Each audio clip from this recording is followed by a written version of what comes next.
claves. Con Expósito, la última hora en la linterna. COPE, estar informado. Primera, Israel amplía su ofensiva a algunas zonas de Jabalia, al norte de Gaza, donde han matado a decenas de terroristas, dicen, además de desmantelar una red de explosivos. En paralelo, los tanques israelíes han adentrado hacia otros barrios en el oeste de Rafah. Desde el inicio de la ofensiva, habrían huido de allí ya unas 450.000 personas. Segunda, el presidente de Rusia, Vladimir Putin, va a visitar China este jueves y viernes, invitado por su homólogo Xi Jinping. Será su primer viaje desde que asumiera su quinto mandato. Moscú dice que servirá para fortalecer la cooperación entre ambos países. Está previsto que debatan sobre los problemas internacionales más importantes. Imagínate la guerra, claro. Tercera, quedan en libertad condicional el presidente de Coalición por Melilla, Mustafa Berchan, y los 4 exconsejeros de Melilla de ese partido. Se les investiga por organización criminal, malversación de fondos, prevaricación, tras la compra masiva de votos por correo en las últimas elecciones del año pasado. Cuarta, sigue el juicio por el asesinato de Manuela Chavero, la vecina de Monesterio, en Badajoz, cuyo cadáver fue localizado 4 años después de su muerte. Ayer declaró el único acusado, Eugenio Delgado, y familiares de la víctima. Hoy ha sido el turno de testigos. La familia confía en que va a quedar acreditado que hubo agresión sexual antes del asesinato. Detalles, Juan Baño. Hoy ha sido un buen día para la acusación y malo para el acusado. Eugenio mató y ocultó durante 4 años el cuerpo de su vecina Manuela Chavero. La acusación mantiene que fue violada, pero en los restos óseos no había ya partes blandas. Difícil demostrarlo. El mayor espaldarazo, el comentario del detenido al capitán de la UCO que dirigía la investigación. Bueno, pues literalmente nos vino a decir que si aparecían restos de semen en el cuerpo de Manuela, eran suyos, porque habían tenido relaciones sexuales consentidas la noche de antes. A la víctima la desnudó y la enterró el capitán. Que no tiene nada de ropa interior, que está cubierta con un sudario, que parece ser que le han puesto una bolsa de basura en la cabeza, con unas ligaduras, que aparecen unas cuerdas atadas con nudos. Que este acusado nos diga que si aparece restos de semen en el cuerpo de Manuela son suyos, pues obviamente todas las inferencias... La única explicación, por lo menos lógica, que se nos aventura es que es un móvil sexual. Si el jurado aprecia violación, le llevaría a una prisión permanente revisable. Y una quinta clave. Muere a los 92 años la escritora canadiense Alice Munro, ganadora del Premio Nobel de Literatura en 2013. Sufría demencia desde hace más de 10 años. Vivía en una residencia de mayores donde ha muerto. Munro era considerada como una de las grandes de los cuentos y el relato breve, por su capacidad para describir y narrar.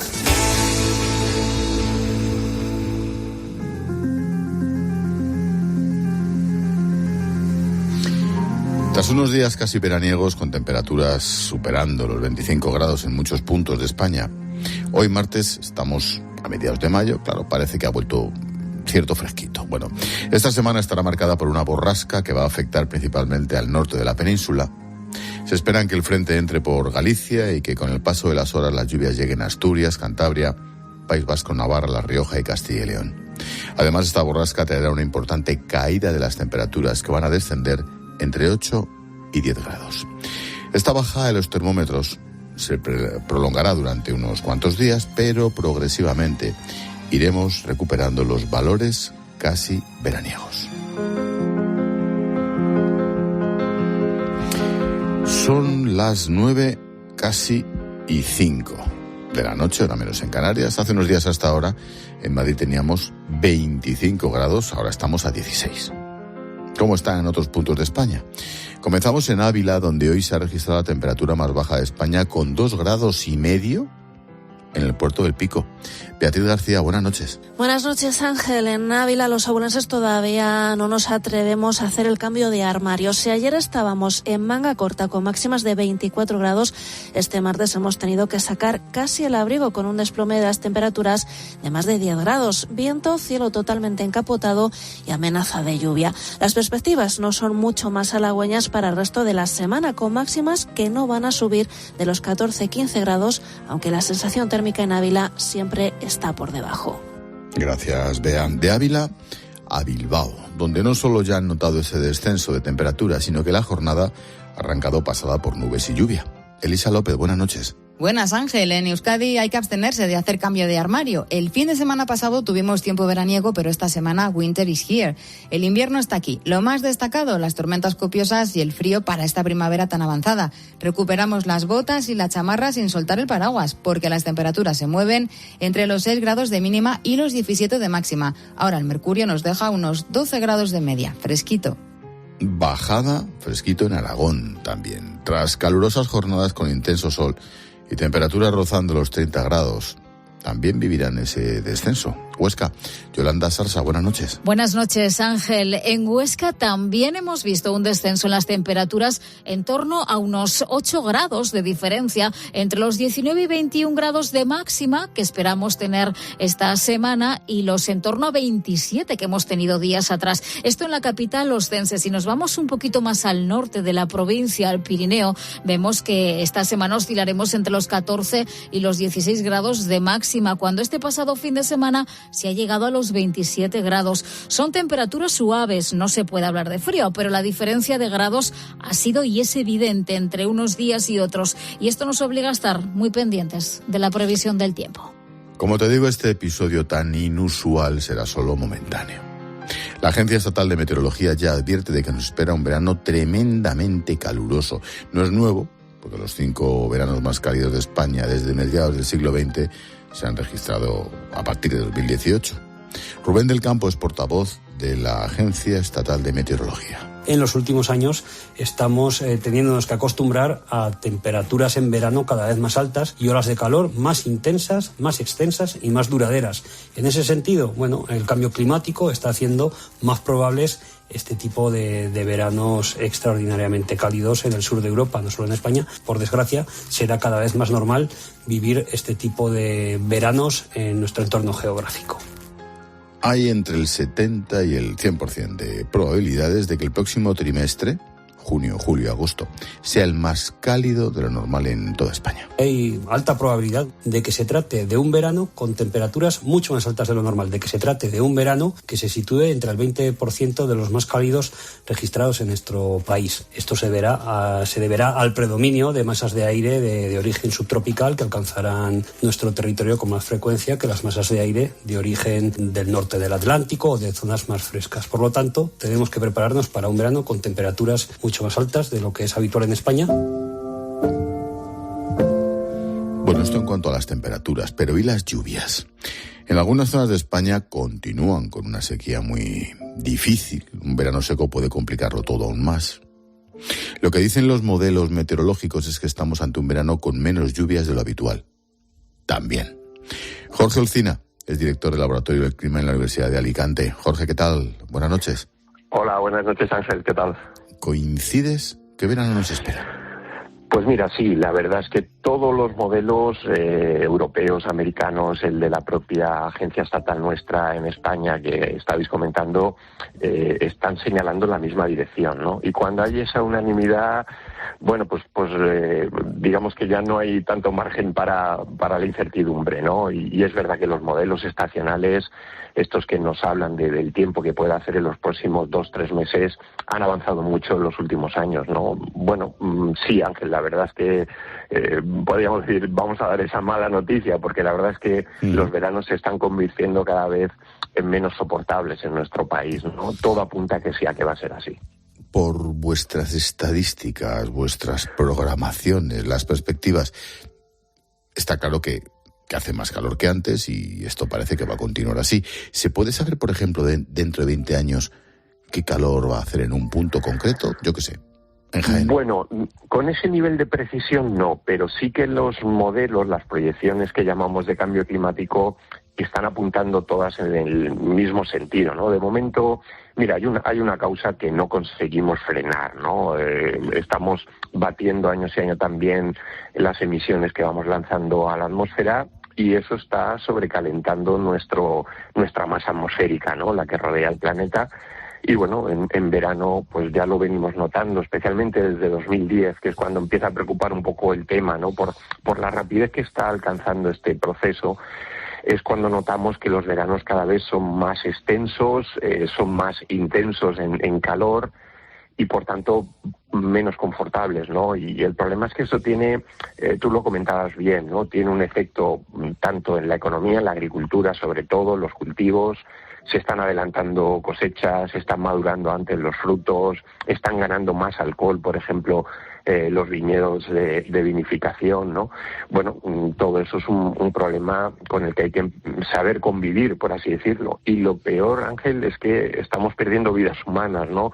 Antes no nos terminábamos de creer que el calor puede matar. Bueno, hace 2-3 décadas pues no era algo tan llamativo, pero ahora sí que vemos que cada año las estadísticas están ahí, ¿no? Entre 3-4 personas mueren en verano por el calor, no por el golpe directo de calor, sino por agravamiento de enfermedades debido a ese calor mantenido durante todo el día, por la mañana, pero sobre todo por la noche, ¿no? Esa falta de descanso en el cuerpo, ¿no?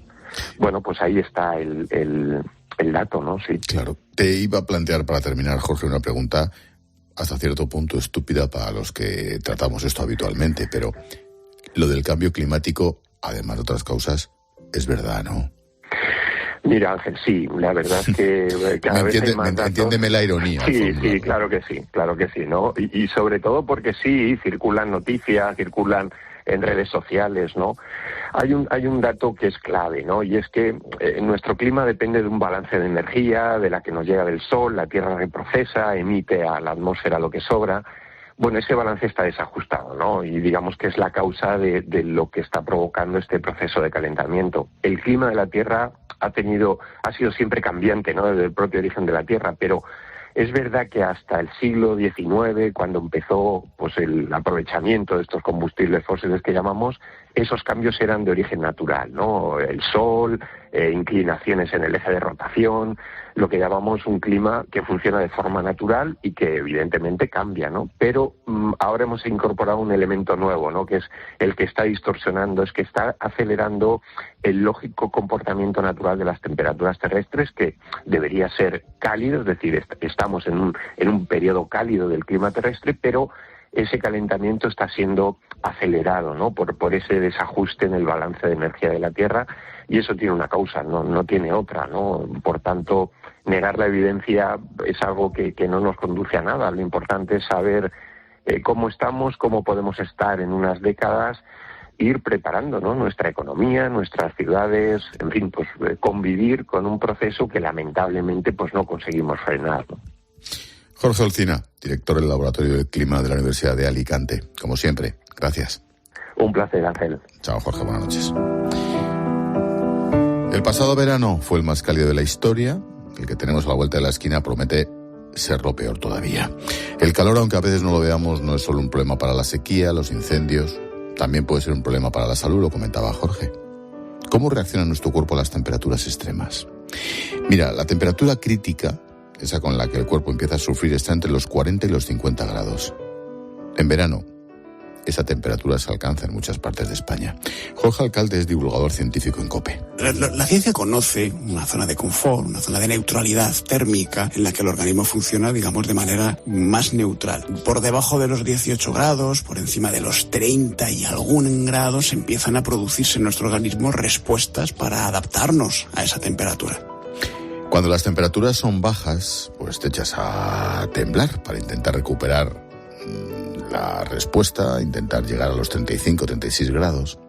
Cuando la temperatura es superior a los 40, empezamos a producir respuestas como el sudor, que funciona para mantener el equilibrio térmico. Aún así, el calor puede incluso provocar cambios metabólicos. Se conoce como estrés térmico. Ante una reacción excesiva del cuerpo para protegerse de las altas temperaturas, que puede producir pues daños sobre todo a las personas más vulnerables, ¿no? Las personas más mayores, a las personas con problemas cardiovasculares, a las personas diabéticas, etcétera.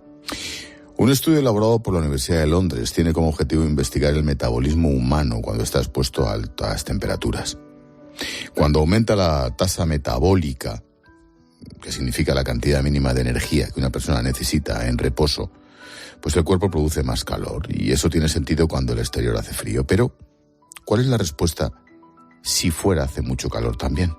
Víctor Muñoz Martín es el responsable de atención continuada del área de salud de Valladolid.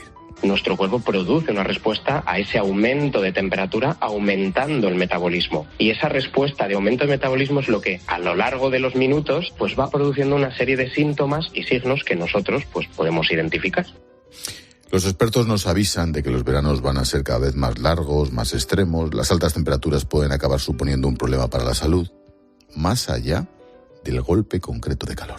Por supuesto, no venimos de años y miles de años de evolución de tener 40 grados. Ahora mismo, la temperatura que nosotros estamos viendo no es a lo que nuestros ancestros estaban acostumbrados. Entonces, pero por ejemplo, hablando un ejemplo que todos conocemos de la vida cotidiana, la tensión es muy volátil y eso a largo plazo pues puede suceder que haya momentos del día en los que tengamos una respuesta hipotensora y eso pues dependiendo de las enfermedades o comorbilidades que tenga cada persona pues puede producir una serie de consecuencias u otras. Durante el verano de 2023 murieron más de 2.000 personas en España a causa de olas de calor. Los consejos, pues ya lo sabemos. Beber agua, caminar por la sombra, no salir a determinadas horas. Bueno, si no nos queda más remedio y estamos a punto de sufrir un golpe de calor o hay riesgo de ello, ¿cómo lo identificamos?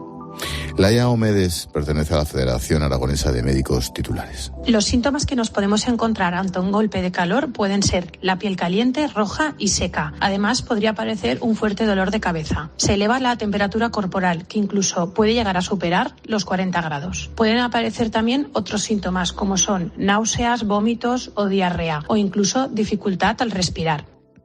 A veces el primer síntoma es perder el conocimiento.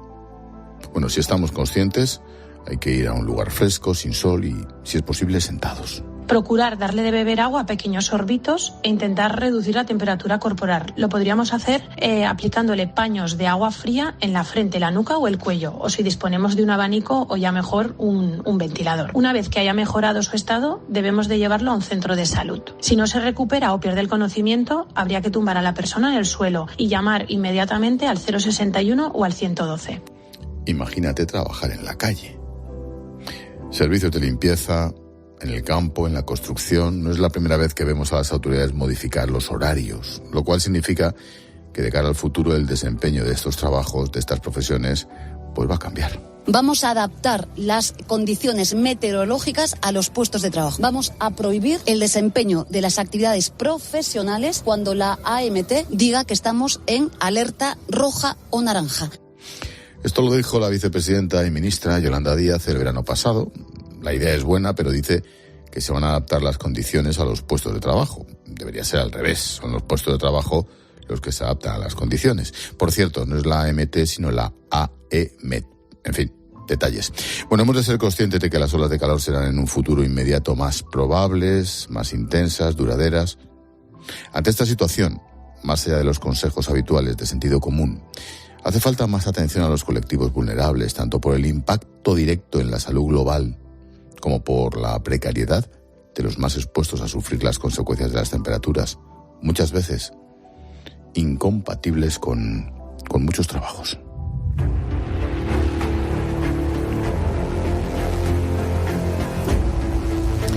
Siempre que hablamos de clima, llamamos a Fernando Valladares, profesor de investigador del CSIC, experto en temas climáticos. Profesor Fernando, buenas noches otra vez. Hola, ¿qué tal? Buenas noches, Ángel. No hay duda de que esta tendencia y lo que ya está avisando la AEMET para este verano es cambio climático. No hay margen para la duda. La única duda que puede quedar son los decimales de los grados de calentamiento que se pueden atribuir a una causa o a otra, ¿no? Pero está claro que estamos en uno de los escenarios más duros, de los que la ciencia hacía años iba avisando, pero lo consideraba como de los más extremos. Pues estamos transitando por esos escenarios extremos, ¿no? Hay cosas que la ciencia no vio del todo venir, hay cosas que la sociedad no hizo lo suficiente en su momento con aquel Acuerdo de París, pues no lo tomamos suficientemente en serio, y ahora estamos un poco entrando en lo que algunos llamamos la era de las consecuencias, ¿no?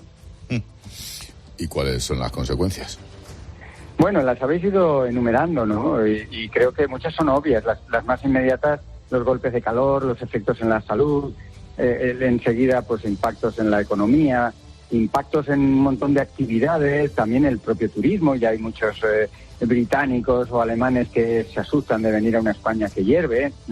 Empezamos a ver que no hay agua para tanto cava y ajustes de salarios y ajustes domésticos a una situación muy incómoda. Para mí esto, y llevo un tiempo dándole vueltas, no solo son manifestaciones y un diagnóstico tremendo, sino también podemos verlo como una oportunidad para realmente parar y pensar y reponer las prioridades, ¿no?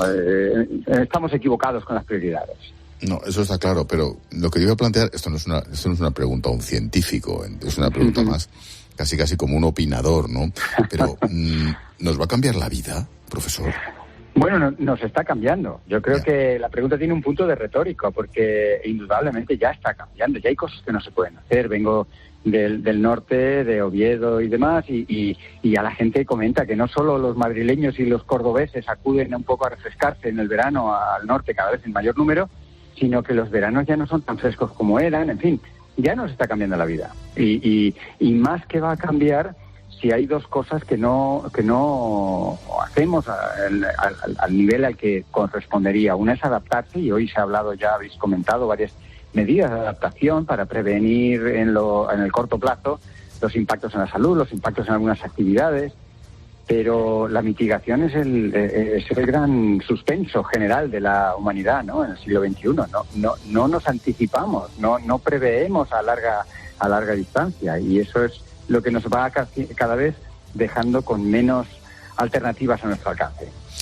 Desde el punto de vista de la opinión pública, los científicos estáis para investigar y para hacer ciencia. Los periodistas, pues para contar las cosas, en cierto sentido también para influir, pero ¿no crees que los políticos y la propia sociedad no somos conscientes? No, y yo creo que vivimos en una situación en la que los papeles empiezan a desdibujar. Yo creo que también corresponde a un momento de cierta crisis, ¿no? Estamos siendo testigos de crisis geopolíticas, crisis sanitarias, crisis sociales, económicas, ambientales, de todo tipo, ¿no? Y se suceden con mucha rapidez. Y en estos momentos revueltos, los papeles se intercambian. A veces accidentalmente, a veces para bien y a veces para mal. Quiere decir que pues en la propia ciencia hay un debate que el año pasado tomó bastante calor internamente de hasta qué punto los científicos podíamos o debíamos o no debíamos ni podíamos ser activistas por causas como el cambio climático, por causas que tienen una implicación social. Hay un debate un poco interno porque por un lado está la neutralidad, la objetividad que parece que te da el quedarte en tu laboratorio y no salirte de lo que estrictamente dicen los datos, y por otro lado está la responsabilidad que ya Einstein en su día y que con la película de Oppenheimer lo hemos revivido, ¿no? La gran responsabilidad de cuando sabes algo. Los científicos, pues muchos pensamos que tenemos que dar algunos pasos y adoptar algunos papeles que no han sido tradicionalmente terreno de la ciencia. Y esto le pasa a los políticos, le pasa a los ciudadanos, le pasa a muchos sectores de actividad profesional que se ven supliendo los huecos, como si en un equipo de fútbol pierdes un defensa y tiene que salir un delantero a cubrir el hueco, ¿no? ¿Sabe lo que pasa? Y creo que antes has dado una clave muy interesante, que hay que anticiparse y pensar en el largo plazo y hasta en el larguísimo plazo. Y en la política el plazo son las siguientes elecciones, y como hay elecciones siempre... Claro, pero es que la política es una de las cosas que tenemos que embellecer. Tenemos que embellecer la política, la hemos arruinado mucho, sostenidamente, no hablo solo de los rifirrafes y el fango, hablo de décadas de convertir la política en algo utilitario, práctico y sucio, cuando la política es algo que debería ser excelso, porque es lo que permite hacer cosas imposibles para el individuo, lo que nos permite alcanzar acuerdos para metas, eso, a largo plazo, ambiciosas, planes de estudio para nuestros hijos, prevención del cambio climático y un montón de cosas que requieren esa mirada larga. Y no es la culpa de los políticos, porque los políticos nacen y se nutren de la sociedad que les rodea. Sin duda. Así que tenemos que entre todos adoptar esa mirada de largo plazo, porque ni nosotros mismos tampoco la premiamos a los que la puedan tener, ¿no? 2022 fue el tercer año más seco de la historia. Anteriormente, 2005, 2017, hay quien dirá, bueno, pero esto ya pasa desde hace mucho, 2005. Esto es ayer en términos climáticos históricos, ¿no? Claro. Totalmente. Esa perspectiva es muy humana, ¿no? Nosotros vivimos en el plazo de semanas, meses, como mucho unos pocos años, ¿no?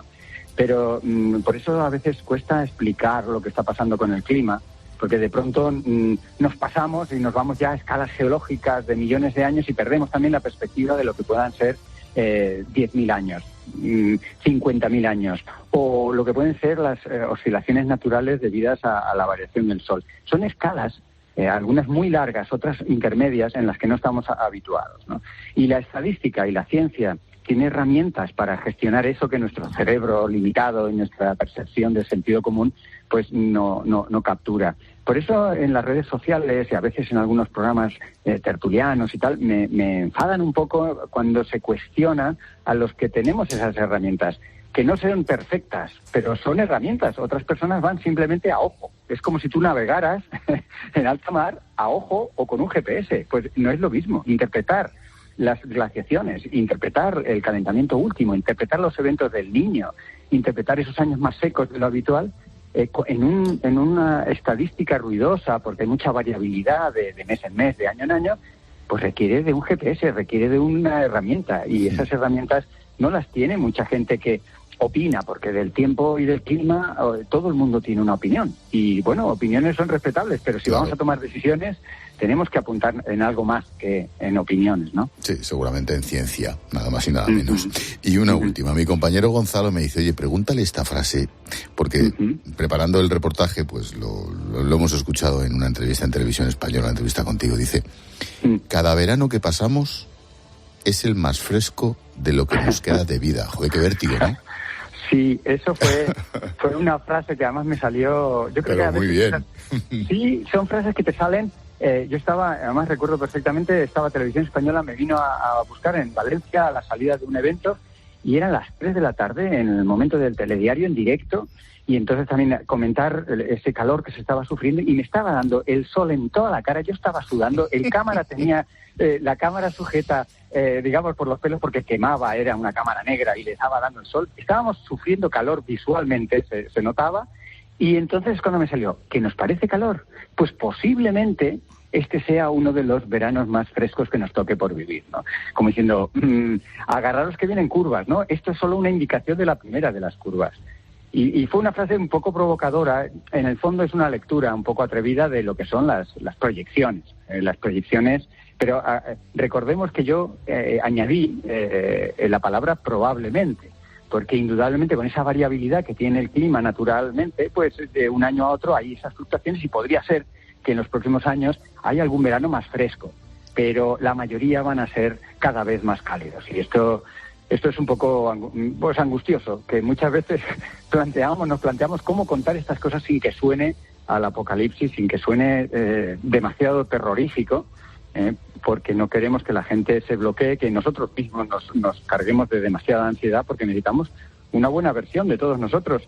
Un poco de susto, pero no tanto susto como para bloquearnos, ¿no? Pues, como siempre, súper clarito, súper didáctico, objetivo, tranquilo, pero tajante también. Fernando Valladares, profesor de investigación del CSIC, experto en temas climáticos. Gracias, como siempre, por la clase. Un placer, la verdad. Y ya sabéis dónde me tenéis. Un abrazo. Buenas noches. Buenas noches. Las olas de calor afectan a nuestra salud, a la sequía, a los trabajos, a los incendios, a más calor, menos cosechas, claro, a menos cosechas, más cara la vida. España se sobrecalienta y quién sabe si dentro de unos años, en vez de ser los alemanes los que vienen a Mallorca, somos nosotros, cuidadito, los que nos vamos a Stuttgart.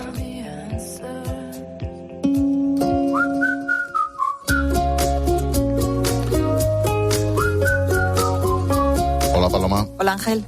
Mensajito de Legalitas. Sí, si tienes un negocio, atención porque esta noticia es para ti. A que cuando necesitas asesoramiento jurídico para tu negocio, piensas en Legalitas. Bueno, pues ahora cuando necesites un servicio de gestoría profesional, también, Legalitas te ofrece un servicio global de asesoramiento jurídico y de gestoría, con abogados expertos y tu propio gestor personal. Un nuevo aliado para hacer tu vida un día a día más fácil. Infórmate en el 900-100-662. Recuerda, 900-100-662. Legalitas. Y que nada te pare.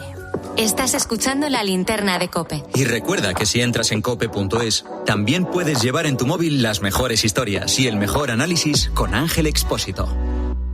Hay dos tipos de motoristas. Los moteros, que llegan en 5 minutos, y los mutueros, que hacen lo mismo, pero por menos dinero. Vente a la Mutua con tu seguro de moto y te bajamos su precio sea cual sea. Llama al 91 555 5555. Hay dos tipos de motoristas, los que son mutueros y los que lo van a ser. Condiciones en Mutua.es. Tenemos un candidato políglota, policonfortable, polifunción, polimotor, policonectado. ¿Poliamoroso también? Lo amarás y te querrá, seguro. Llega el candidato ideal para el puesto, el nuevo Citroën Berlingo totalmente renovado con asientos Advanced Comfort y ventajas poli-exclusivas solo este mes. Citroën. Condiciones en citroen.es. Escuchas La Linterna. Y recuerda, la mejor experiencia y el mejor sonido solo los encuentras en cope.es y en la aplicación móvil. Descárgatela.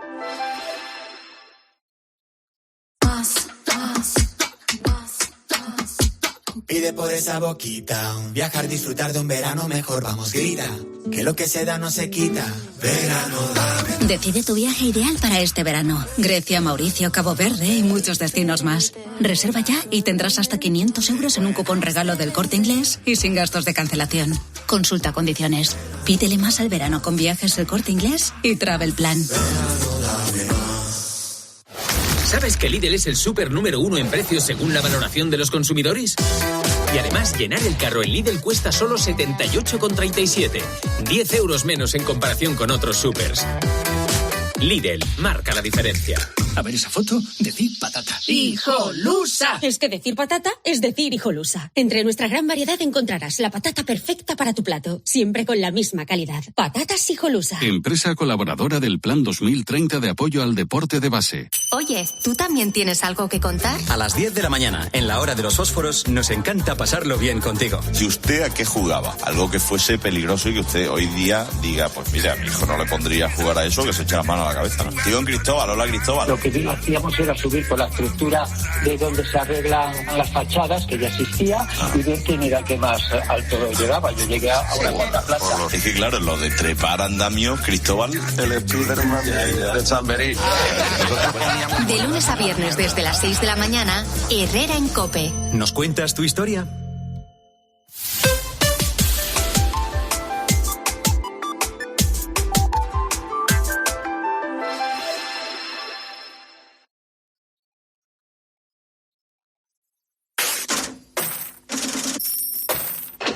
Expósito. La Linterna. COPE. Estar informado. Entramos en clase de economía. Los precios repuntaron en abril. El IPC escaló hasta el 3,3% por la presión del gas y el encarecimiento de los alimentos. Vete a la compra y lo confirmas, claro. El incremento es del 4,7% de media con respecto al año anterior. Lidera el aceite con un 68% o la fruta con un 17%. La buena noticia la marca la inflación subyacente, la que deja fuera la energía y los alimentos. Se queda en el 2,9 para situarse por primera vez por debajo del índice general de los últimos 16 meses. María Jesús Fernández es analista senior de Funcas. Está todavía en niveles elevados. No creemos que vaya a haber un descenso continuado en lo que queda del año, ¿no? Creemos que se va a mantener ahí en torno a ese nivel, alguna décima por encima, alguna décima por debajo, ¿no? Durante lo que queda del año, ¿no? Y solamente ya empezaría a descender de una forma más clara a partir de enero de 2025. La cesta de la compra no ha parado de subir desde septiembre de 2021, se ha encarecido un 30% desde entonces, y a pesar del repunte de la inflación, el gobierno ve con buenos ojos este dato. Donde vemos esa moderación progresiva de la inflación observada en torno al 3%, con una previsión por parte del Banco de España de llegar a ese 2%, que es el objetivo del Banco Central Europeo en el año 2025. Y luego tenemos esa inflación subyacente, que está ya por debajo del 3%, es el menor nivel en los últimos 2 años. De nuevo, una buena tendencia, un crecimiento fuerte, pero que no está generando presiones inflacionistas. Pilar García de la Granja, buenas noches. ¿Qué tal, Ángel? Buenas noches. Oye, yo me pregunto si van a la compra. Buena pregunta. Nadia Calviño, la exministra, dijo que sí, ¿no? Y puso algún ejemplo que nadie entendía. Sí. Vamos a ver, la inflación... ¿Tú compartes ese medio, no digo optimismo, esa lectura? Básicamente, el ministro Cuerpo y María Jesús de Funcas, María Jesús Fernández, han venido a decir lo mismo, ¿no? ¿Cuándo se va a controlar el precio de la inflación, la subida de los precios, ¿no? Pues el año 25.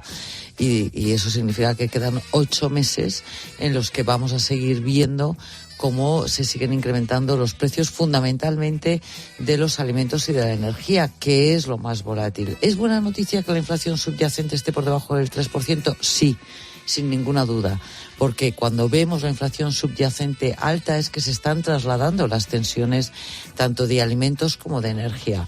¿Van a dejar de parar esas tensiones en los alimentos y la energía? No, tú has estado hablando de 9 a 9:30 del cambio climático, de la sequía, de cómo afecta todo eso, entre otras cosas, al precio de los alimentos, ¿no? Oye, ¿este repunte de la inflación puede afectar a los tipos, a lo que se prevé de rebaja del Banco Central Europeo?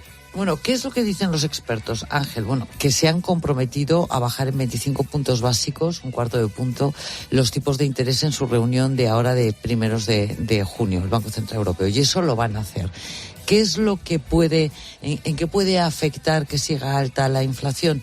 Bueno, pues que los tipos de interés o no bajen a partir de junio tan rápidamente o tan intensamente como muchos hubiéramos deseado. Mira qué termómetro. Los hogares jóvenes con vivienda en propiedad se han reducido a la mitad en 10 años. Son las conclusiones de la encuesta financiera de las familias del Banco de España. Estos jóvenes son los únicos que no han recuperado los niveles de renta previos a la pandemia, sino a peor. Victoria Ballesteros, buenas noches. Buenas noches. En 2011, casi el 70% de los hogares encabezados por un menor de 35 años tenía una vivienda en propiedad. En 2022, ese dato apenas superaba el 30%. La mayoría de los jóvenes no puede comprarse una casa, que es el activo principal de las familias y determinante en el nivel de riqueza, de que los jubilados encabecen ya el ranking. Tienen las casas pagadas y apenas acumulan deuda. Los jóvenes también están por debajo del nivel de renta mediana, que se situó en algo más de 32.000 euros. Y aquí el nivel formativo es un factor determinante. Con estudios universitarios sube hasta casi 55.000 euros y apenas supera los 20.000 cuando el cabeza de familia no tiene el bachillerato. El Banco de España también ha dado los datos de las cuentas bancarias. Los hogares tienen una mediana de 8.000 euros, es decir, un 50% tiene más de esa cantidad y la otra mitad tiene menos. Sí se han duplicado los créditos al consumo, pero ha bajado al 8% el porcentaje de familias vulnerables, que son las que destinan más del 40% de su renta al pago de las deudas. El informe es demoledor para los menores de 35 años. Lo de acceder a una vivienda ya es una odisea para ellos. Pilar. Bueno, es una odisea para todos, Ángel. Es verdad que para los más jóvenes más, ¿no? Y aquí el principal problema es que no hay viviendas. Y como hay más demanda que oferta, pues se dispara el precio. Si fuera al revés, no pasaría. Es decir, si hubiera más ofertas, si hubiera más casas, más viviendas que demanda, bajarían los precios. Entonces, aquí lo han dicho los expertos los últimos 3 años. Yo creo que ya no les queda más que explicarlo en chino. Hay que liberalizar suelo y hay que ponerse a construir vivienda pública, público-privada y vivienda de protección social, pero de forma inmediata, y no se está haciendo. Una de empresas. El gobierno ha autorizado a la británica Zegona la compra de Vodafone España. Así lo ha anunciado el ministro de Transformación Digital. Anda, mira, ¿cómo se llama el ministerio? De José Luis Escrivá. El Consejo de Ministros ha autorizado la compra, completamente distinta, la compra por parte de la empresa Zegona de Vodafone España. Una operación valorada en 5.000 millones de euros. En esta operación el gobierno ha decidido no intervenir. Pilar. Bueno, porque se trata de una fusión de 2 filiales de 2 empresas extranjeras en nuestro país, ¿no? Y si cumplen con los requisitos para la competencia que les haya impuesto el gobierno y la comisión, pues no hay más que decir, ¿no? Es verdad. Más cosas. Hablando de intervenir, el gobierno a través de la SEPI ya es el primer accionista de Telefónica, estaba anunciado. Ha adquirido el 8,5% de la operadora española. La inversión del Estado asciende a casi 2.000 millones de euros. ¿Esto no está siendo muy rápido? Pues fíjate, para no tener presupuestos generales del Estado, pues ya. Sí, ¿no? porque falta dinero para tantas otras cosas y se pone la excusa de que no tienes presupuestos o que están prorrogados los del año anterior y, sin embargo, te sacas aquí 2.000 millones de forma extraordinaria para comprar el 10% de una compañía, en este caso Telefónica, que es privada, para defenderse de una supuesta operación de compra de una participación de una empresa de telecomunicaciones de Arabia Saudí, cuando tú tienes el BOE. Y con el BOE no hace falta que te gastes dinero en tener una participación financiera en ninguna compañía española. Pero bueno, estamos en donde estamos. Mira, y una última movida que, cuidadito, de cuando pasa en Estados Unidos, el efecto contagio. Estados Unidos y China, guerra arancelaria. El último episodio es que Biden eleva las tasas a los coches eléctricos chinos un 25%, bueno, pues hasta el 100%. El presidente de Estados Unidos asegura que China hace trampas y justifica así su decisión.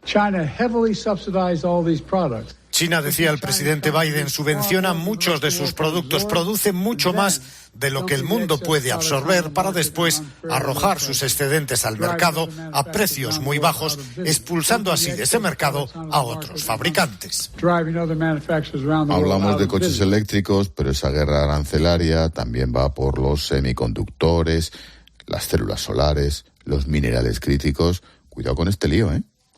Bueno, claro, vamos a ver, lo que dice el presidente de Estados Unidos es que China, que es un país muy competitivo, ¿verdad? No solo es que subvencione muchos de sus productos y de sus materias primas, es que tiene una mano de obra muy barata, es que no tienen una regulación laboral como tenemos nosotros, es que no tienen una regulación fiscal como la que tenemos en Occidente, es que no cumplen con Kioto ni con gran parte de la Agenda 2030, y entonces, claro, fabrican mucho más barato y de una forma muy tecnológica. Y lo que está diciendo Biden es: ustedes nos están haciendo competencia desleal porque no tienen las mismas reglas que nosotros a la hora de producir. Ha sido una de las noticias del día, el hackeo que ha sufrido el Banco Santander, un acceso no autorizado técnicamente a una base de datos del banco que ha permitido a los ciberdelincuentes acceder a datos e información personal de clientes en España, Chile, Uruguay. También ha afectado a empleados y ex empleados. Esto es lo que la empresa ha remitido a la Comisión del Mercado de Valores. Pero ¿qué más sabemos de este ciberataque? Iván Alonso, buenas noches. ¿Qué tal, Ángel? Buenas noches. Bueno, pues que ese ciberataque no ha alcanzado, por ejemplo, información transaccional ni credenciales de acceso o contraseñas de banca por Internet que permitan operar con el banco. Por tanto, dice esta entidad, dice el Santander, que no comprometen la actividad y las operaciones que hayan realizado con la entidad. Es algo que el Santander está trasladando así tal cual a los clientes afectados y trata de hacerles pues llegar un mensaje de tranquilidad tras haberlo avisado, tú lo decías, a la CNMV. Ante esto, este tipo de avisos, es verdad que son más habituales de lo que pensamos. Nos lo contaba Antonio Ramos en Mediodía COPE, es hacker profesional y experto en ciberseguridad. Pero cualquier banco, si sufre alguna incidencia que ha sido detectada de acceso no autorizado a datos de clientes, está obligado a reportarlo, a informar a la CNMV. Pero cualquier banco, no el Banco Santander, ¿eh? Y esto pasa mucho más de lo que podamos pensar. Lo que pasa es que en este caso estamos hablando del Banco Número 1 de España. Claro, es que este hackeo, Ángel, ha tomado especial relevancia por la importancia de una entidad que tiene 164 millones de clientes en todo el mundo, casi 15 aquí en nuestro país. Él le ha tocado al Santander, pero esto cada vez es más habitual y mira que nos lo cuenta Mario, ¿verdad, Pilar? Bueno, nos lo cuenta Mario, que nos habla de los hackers profesionales malos, pero hemos visto que hay hackers profesionales buenos, ¿no? Que son los que te dicen qué es lo que tienes que hacer. No, claro. Es terrible, ¿no? Porque además tienen la misma voz, que te llaman desde el mismo número de teléfono del banco, y es facilísimo, ¿no? Picar. Así que lo que hay que tener son 1000 ojos. Uh-huh. Dicen que desde la entidad que los clientes pueden seguir operando con seguridad, con normalidad. ¿Están los clientes obligados a realizar algún cambio en sus datos personales o bancarios, en sus contraseñas? No sé, Iván. No, el Santander asegura que no, que en esa base de datos afectada no había información privada o que pueda suponer un problema tanto para los clientes como a sus empleados o exempleados. No hay información, lo decíamos antes, de acceso, contraseñas, pero desde la entidad sí que aconsejan implementar las medidas de seguridad que se recomiendan, eso sí, de manera generalizada en este tipo de operativas bancarias. Entre ellas, por por ejemplo, aplicar la doble autentificación o ignorar mensajes que soliciten claves o contraseñas privadas. Medidas que también recomiendan los expertos. O sea, lo que te llegue no le haría caso. Y después, mira, una cosa y que no solemos hacer, y solo, pero es lo que te digo, doble protección, ¿no? Pues hay un par de credenciales como el monto máximo de transferencias intercanal que puedes hacer. Pues hombre, pues reducirla prudencialmente, yo la reduciría pues a que sean montos chiquiticos. En cambio, no te cuesta nada el volver a cambiar tu credencial de acceso. El banco va a hacer lo que tenga que hacer, va a establecer una serie de procesos pues de aislar la incidencia, de incluso informar a clientes, etcétera. Y yo como usuario lo que sí pensaría, porque imaginemos que en esta base de datos hay nuestro correo electrónico, nuestro número de teléfono, podría haberlo. Pues ahora, de una manera proactiva, estar muy pendiente de todo este tipo de que te puedan llegar SMS pidiéndote cosas, a realizar cosas como usuario del banco. El Santander ha abierto una investigación interna, claro, a ver qué ha pasado y la duda es cuándo ocurrió esto, ¿se sabe? Bueno, el pasado fin de semana, eso es lo que le han dicho a la CNMV, nada más detectarlo, el banco activó los mecanismos de reacción, sellando la grieta, dicen, por donde se habían colado los ciberdelincuentes, han analizado los datos, la información comprometidos y están trabajando con las autoridades y reguladores en dar una respuesta, porque el Banco Ángel está obligado, por una parte, a notificar el incidente a la Agencia Española de Protección de Datos, como ha ocurrido en otros hackeos recientes, por ejemplo, el que se produjo hace poco en Air Europa, y por otra parte, aparte también de dar cuenta a la CNMV, tiene que aportar información del asunto al Banco Central Europeo.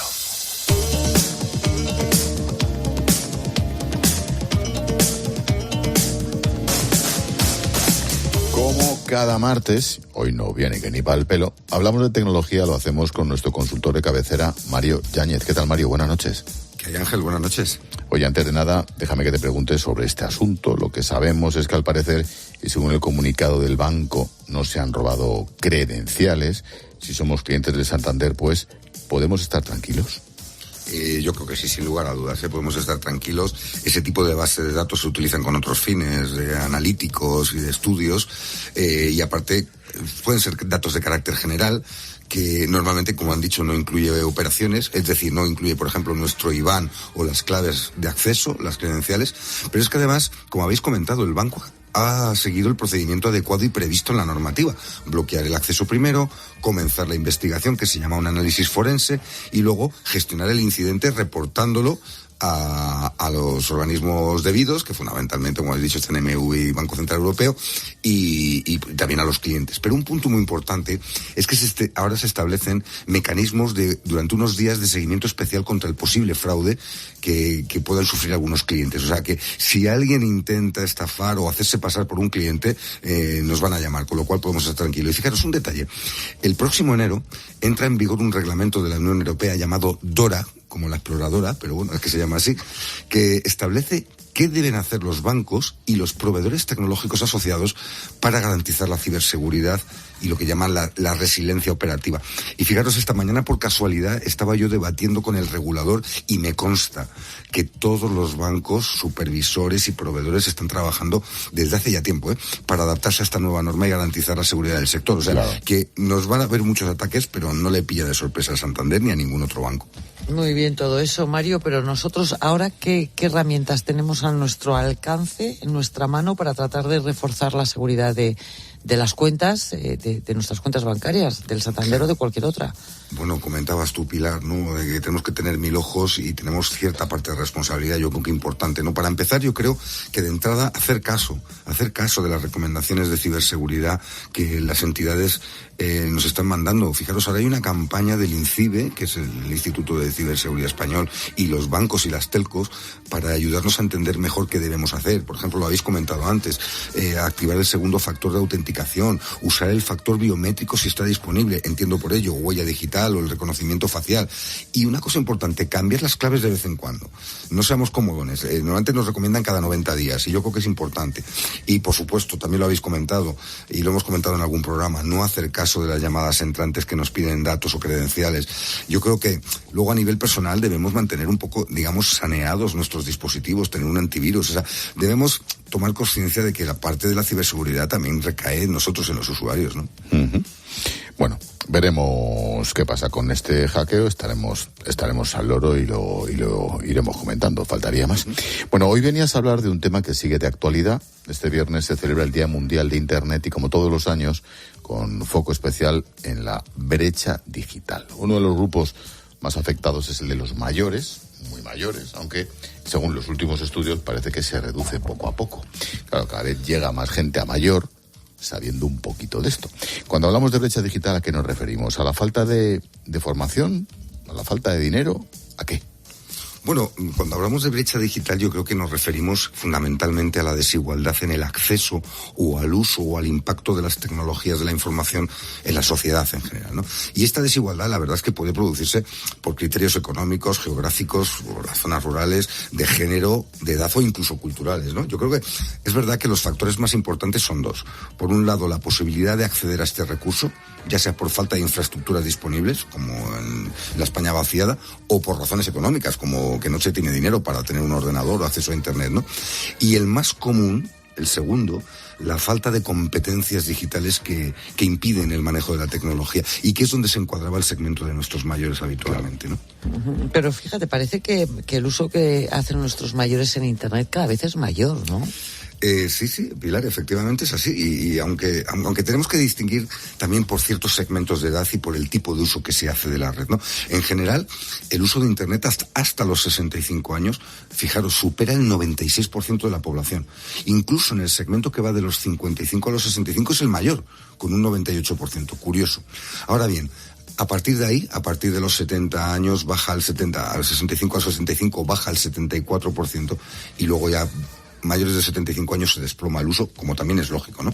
Además, tened en cuenta una cosa: a medida que pasan los años, la brecha se reducirá por evolución natural. Es decir, dentro de 50 años, los chavales nativos digitales serán los mayores de entonces y dominarán la tecnología, y probablemente la brecha no exista, ¿no?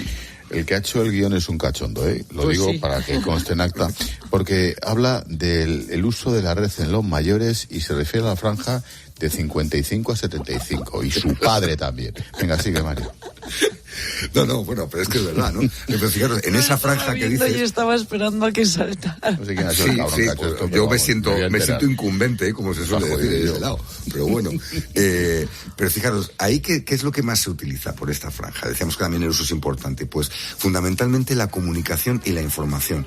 Cada vez usan más el móvil, o usamos más el móvil para WhatsApp o similares, para estar conectados con la familia, con amigos. Esto está muy extendido. Igual que la consulta de información, noticias, periódicos digitales, podcasts, vídeos de todo tipo, ¿no? También está creciendo, yo creo, una cosa muy importante, las aplicaciones de salud y de acompañamiento. Esto ya es en segmentos de mayor edad. Y una sección que crece es el uso de los servicios financieros o trámites con la administración. Fijaros una cosa que leía en una estadística que es muy curiosa. Parece que en este segmento de 55 a 65 les resulta a la gente más fácil hacer un Bizum que manejarse con un cajero automático en la calle, ¿eh? Bueno, esas son las cosas que parece que usan las personas mayores de 55 a 65 años, Ángel. Pero ¿cuáles son las que no usan, ¿no? Y escucha, Mario, lo que comentan algunas personas y Carlos San Juan. De teléfonos móviles y eso no entiendo. Yo lo hago todo manualmente. Tengo teléfono, pero no quiero nada por teléfono porque no lo sé llevar. Un miedo terrible de tocar un botón donde te vayas a quedar sin las 4 perrillas que tienes. Prometieron que en 6 meses tendríamos aplicaciones más sencillas, porque en este momento hay pocos que puedan manejar las aplicaciones, son muy complicadas. Pues claramente, ¿no? Yo creo que hay un miedo a la tecnología, y fijaros, yo creo que hay dos cosas que da pánico, y lo comentaba una de las personas, ¿no? De perder las 4 perricas que tenemos, y son las compras por Internet, el comercio electrónico y las redes sociales. Y tiene toda la lógica, porque estamos hablando de dos prácticas en las que influye mucho el factor cultural. Cómo estamos acostumbrados a comprar, a tocar, a ver el producto y a socializar, a exponernos en público, que a la gente mayor no le gusta. Pero es que además son las actividades en las que se concentra el mayor número de amenazas y de riesgos de ciberestafas, de páginas falsas, de productos falsos, de robarnos los datos de la tarjeta. Y por eso no se sienten cómodos con el nivel de conocimiento y atención que requiere estas actividades, ¿no? ¿Cuáles son esas amenazas, esos miedos a los que se enfrentan nuestros mayores? Bueno, pues además de las que sufrimos todos y todos los días, como hemos visto hoy, ¿no? El phishing, las suplantaciones de identidad, los virus o el malware en nuestros dispositivos, yo creo que se suma otro que es la falta de práctica y de habilidades digitales que decíamos, ¿no? Esto lo vemos en algunos detalles. Por ejemplo, no hay costumbre de bloquear el teléfono, que deberíamos hacerlo continuamente, el uso de contraseñas demasiado sencillas u obvias, el exceso de confianza en las notificaciones recibidas, nos creemos todo lo que nos entra por un SMS o por un correo electrónico, y ya hemos comentado en alguna ocasión que los ciberdelincuentes usan el miedo y las prisas como refuerzo de estas técnicas, y sumado al acoso continuo que pueden hacer a los mayores, pues claro, tienen más éxito en esta franja, ¿no? Y esas cosas son sobre todo las que ponen de manifiesto las personas que trabajan con personas de mayor edad, ¿no? Escucha a Alberto Cabanes, que es el fundador de una ONG maravillosa que se adopta a un abuelo, y Vicente Pérez, que es el director de la Confederación de Mayores Activos. Las personas mayores suelen sentir pues humillación, frustración y sobre todo miedo al enfrentarse a una tecnología que no comprenden. Hay personas que ni saben ni van a poder aprender a manejar la tecnología que hoy sí maneja un alto porcentaje de la población. ¿Pueden disfrutar los mayores de una Internet segura, Mario?